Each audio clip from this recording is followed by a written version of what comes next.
Hello ladies and gentlemen, my name is Mr. TARDIS and welcome to another Doctor Who collection box set unboxing as the gaps are being filled in the 70s and the 80s of the collection. Prior to this box set, which I've got boxed up in front of me right now, we had seasons 8, 9 and 10 of the Jon Pertwee era. We were unsure if it was going to be Pertwee's first season, season 7, or Pertwee's last season, season 11. That would be the next box set released, but it is season 7. If you've been following me on this channel, you'll know that the announcement of this box set leaked a few days early. An eBay listing from Rare Waves resulted in them preemptively jumping the gun on this. But either way, season 7 is a massive transformative season of Doctor Who, an incredibly iconic season to reign in not just the 1970s of Doctor Who, but also the series in colour. Although I think it was like 80 to 90% of people who watched this on broadcast in the 1970s, they were still watching in black and white as they had not upgraded their TV sets yet. But anyway, let's open this up. I got this from HMV. This channel is not sponsored by HMV, but I do have an affiliate link in the description below. And if you buy anything from HMV from that, you can get a discount, and also I get a kickback, which does help to support this channel. Here we go, Doctor Who The Collection, Season 7. We'll do a comparison towards the end of the other box sets of the Pertwee era and just compare Lee Binding's incredible artwork here. Damn, that sticker pull was loud. But yeah, Doctor Who The Collection, Season 7, 4 stories across 7 discs. Continue your Doctor Who archive with the Ultimate Collector's set. We have these 4 stories across 25 episodes: Spearhead from Space, Doctor Who and the Silurians, The Ambassadors of Death, and Inferno. The only story that I'm kind of a bit like, I don't have much of a recollection on, or like any sort of memories of it. Either I can't recall if I've just not seen it, or if it's been so long since I've seen it that it might as well be me, you know, the next time I watch it, I'll be watching it for the first time, is Ambassadors of Death. However, Spearhead from Space, brilliant. Doctor Who and the Silurians, good but too long.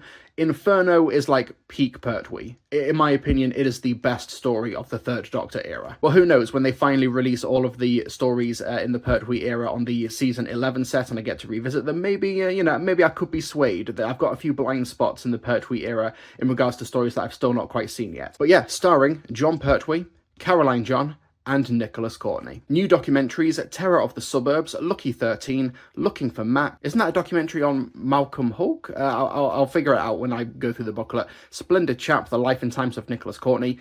In Conversation with Actor John Levine, Behind the Sofa, 4 new episodes. Doctor Who Escape Room with Team Third Doctor. Movie editions, archive treats, Blu-ray trailer, PDF archives, and of course all of the other, or at least most of the material from the DVD releases of these 4 stories. Right, let us ruin the collector's value and open this thing up. Beautiful, beautiful stuff. It's a well-timed release as well, because we've got the War Games in colour as well, which with the ending that ties into the beginning of Season 7. But yeah, gorgeous, gorgeous cover. Greens, yellow, oranges, the pink of the nesting consciousness sphere here. We've got the Primords from Inferno. Primords or Primords? Silurians, the Ambassadors of Death, and the Autons here. Not to say that Lee Binding hasn't put effort into this, he obviously has, but I imagine it's a lot easier when you have 4 stories of the box set. You're like, oh yeah, I can easily choose who the 4 creatures in front of the Doctor are going to be. All right, let's look at the back of this thing here. TARDIS going into some sort of cyclone. I'm not sure what that's meant to represent, because the TARDIS is pretty much grounded for the entirety of that season. Right, let's open this thing up. We have the Third Doctor stepping out, or falling out of the TARDIS onto the lush grass down below. If you know, you know. We've got this imagery here from Doctor Who and the Silurians, of the Third Doctor, Companion Liz Shaw, and the Brigadier. Let's open this up, and this, oh, that's interesting. And you've got the interior of this office here with the TARDIS console in the middle here. Nice effective use of the Season 7 imagery. More exciting products from the world of Doctor Who. Doctor Who and the Brain Drain from Big Finish, with the Third Doctor played here by Tim Treloar. The 15th Doctor, Volume 1 from Titan Comics. I've not checked out the 15th Doctor comic books yet, but I'm sure I will at some point. Doctor Who Lost in Time. The Season 7 audio target novelizations. Sonic Screwdriver. The Ultimate Guide to the Earth Invasions. Doctor Who The Gold Archive book. The Building Dalek magazine. Hoodle. Doctor Who magazine. And Forbidden Planet merch. Nice. Well, let's go through this booklet here, which uses the Silurian imagery here. And on the back, I forget the name of the creature. The prehistoric one that is the henchman of the Silurians. It's not the Merker. I know that much, but I can't remember exactly what it's called. It's been a while since I've watched Doctor Who and the Silurians. Down to Earth, welcome to Season 7. Doctor Who might have ended in 1969 in a parallel world. Patrick Troughton's final season may have been the last we ever saw of the Doctor and the TARDIS, but despite flagging viewing figures and a belief within the BBC that the programme had its day, a new season was commissioned when suggested replacement series fell through. Yeah, that's interesting. We always talk right now, oh, Doctor Who's dying, Doctor Who is dead, it's about to get cancelled, but the late 1960s, that was genuinely very close to happening. So, Spearhead from Space, the opening 4-parter, and the rest are like 7-parters as well. Blimey, very, very, very long stories. Doctor Who and the Silurians. Great artwork here as well, once again from Lee Binding. The Ambassadors of Death. And lastly here, we have Inferno, where the Doctor goes to a parallel universe and you've got the evil version. What's it called? The Brigade Leader? Not the Brigadier, the Brigade Leader, I think it's called. And Liz Shaw, an alternate version from a fascist dystopian Earth in the near future. Love it. It's such a great story. And also, the ending of Part 6 going into Part 7, it's a top 10 Doctor Who cliffhanger. One of the best Doctor Who cliffhangers of all time. And let's have a quick look at the discs while we're here. So, Disc 1 is Spearhead from Space. Disc 2, Doctor Who and the Silurians. Disc 3, also Doctor Who and the Silurians. Disc 4, Ambassadors of Death. Disc 5, Inferno. Disc 6, also Inferno. And Disc 7, bonus features. And what a great image for that 6th disc as well. Jon Pertwee using alien kung fu to take down these soldiers. Remove the last disc, there's the smiling Pertwee on the back of the box. While we're here, let's take a quick look at what those bonus features are in a bit more depth. So Matthew Sweet in conversation with John Levine, Terror of the Suburbs, a look at how the production team brought Doctor Who back down to Earth, the Doctor Who escape room, Lucky 13, how the science of the day influenced Doctor Who, Series 7 Blu-ray trailer. So what's that Finding Mac documentary then? Okay, so the Looking for Mac documentary is found on disc 3, so that's the second Doctor Who and the Silurians disc.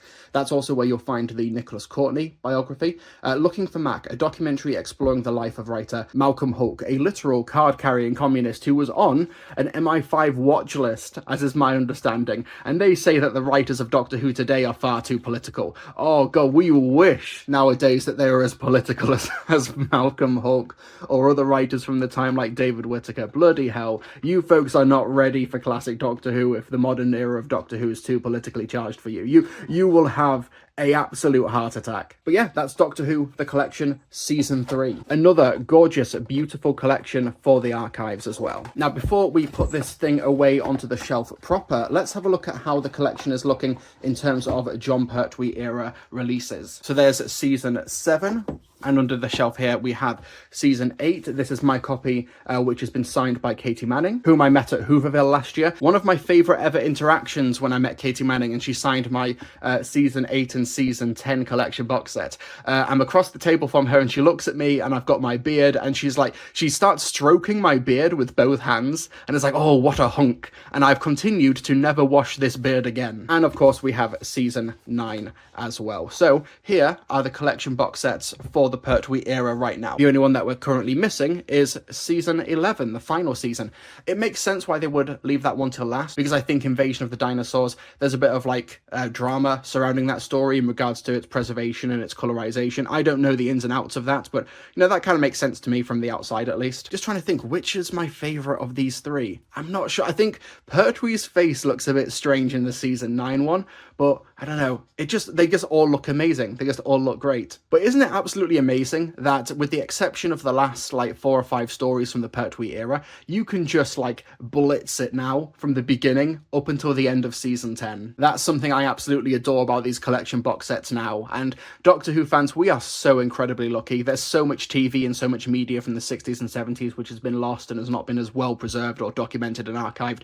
And here we are now with almost the entirety of a incredibly iconic Doctor's era. Jon Pertwee was like my parents' doctor, specifically my mum's doctor, the doctor that when my mum was growing up, she saw him on the TV. In terms of my favourite artwork on the front, I'm kind of leaning towards 8 because of the pattern on the background, because of the recreation of the opening. I love that on 9 though, but I don't know.